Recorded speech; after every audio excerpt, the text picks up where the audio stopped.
Olá, tudo bem?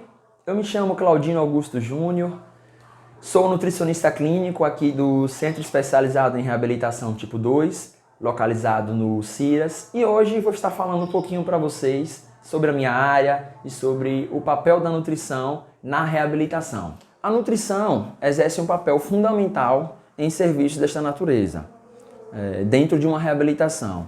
Por se tratar de um local multiprofissional, de um ambiente de terapias multiprofissional, todas as terapias, quando associadas umas às outras, elas têm o seu efeito potencializado e não é diferente com a nutrição. Para melhorar o entendimento, eu preciso trazer alguns exemplos para que seja mais fácil a compreensão.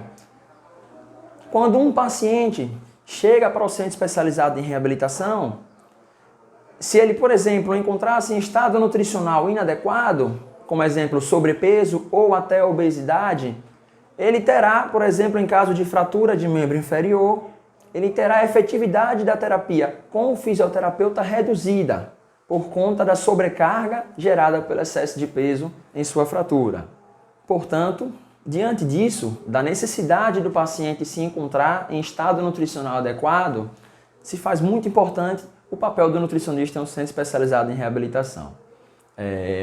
Neste serviço, especificamente mencionando, a grande maioria dos pacientes, usuários que encontram-se em acompanhamento nutricional, eles possuem de 0 a 12 anos, a fase da infância. Dentro desse público, a grande maioria também consiste em crianças portadoras do TEA, popularmente conhecido como autismo, que é o transtorno do espectro autista.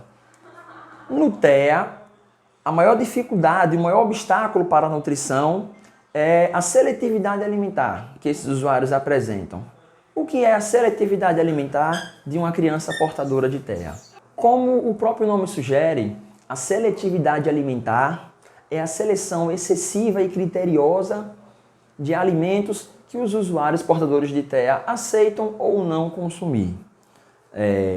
Muitas vezes a seletividade alimentar causa uma redução considerável da ingestão alimentar dos usuários, consequentemente um prejuízo nos macronutrientes e nos micronutrientes que esse usuário precisaria ingerir para crescer saudável. A seletividade alimentar de uma criança com TEA, diferentemente do que muitos pensam, ela não está relacionada apenas ao sabor, ao gosto dos alimentos. Ela envolve também fatores sensoriais que aquele alimento apresenta, características sensoriais. Eu posso citar exemplo de características como a cor, a textura, a viscosidade, a umidade, ou seja, se os alimentos encontram-se secos, molhados, rígidos, macios, tudo isso é levado em conta quando a gente aborda a seletividade alimentar de um paciente portador do TEA.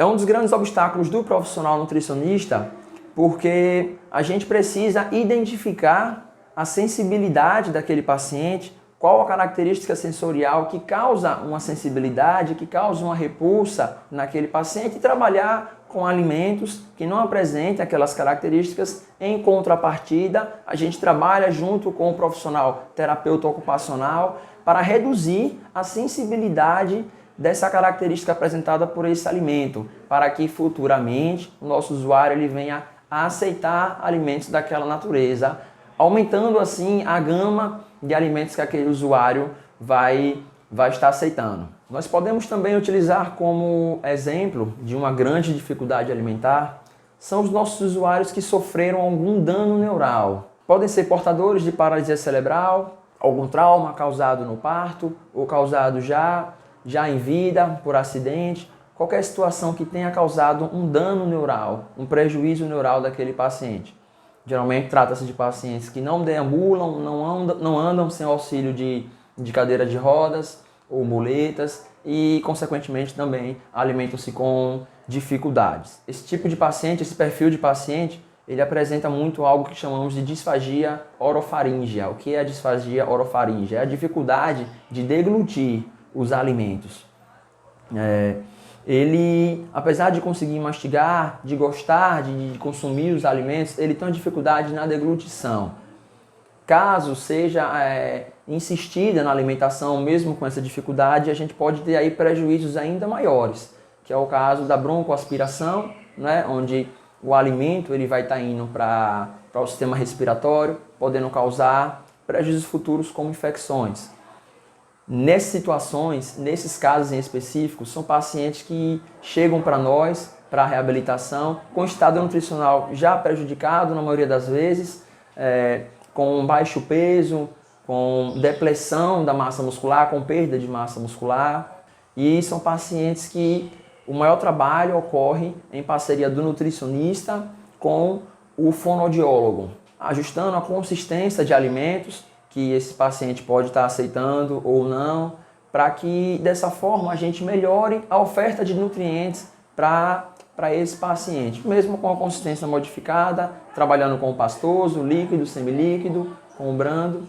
É outro grande público nosso aqui no centro especializado em reabilitação. Como já foi mencionado, o papel do nutricionista em reabilitação ele ocorre de forma multiprofissional. Ou seja, agindo e trabalhando em conjunto com as outras terapias e com as outras áreas da reabilitação, se torna possível um resultado que trabalhando de forma individual não seria possível. A frase "você é o que você come" tornou-se um clichê, porém é uma das maiores verdades da área da saúde.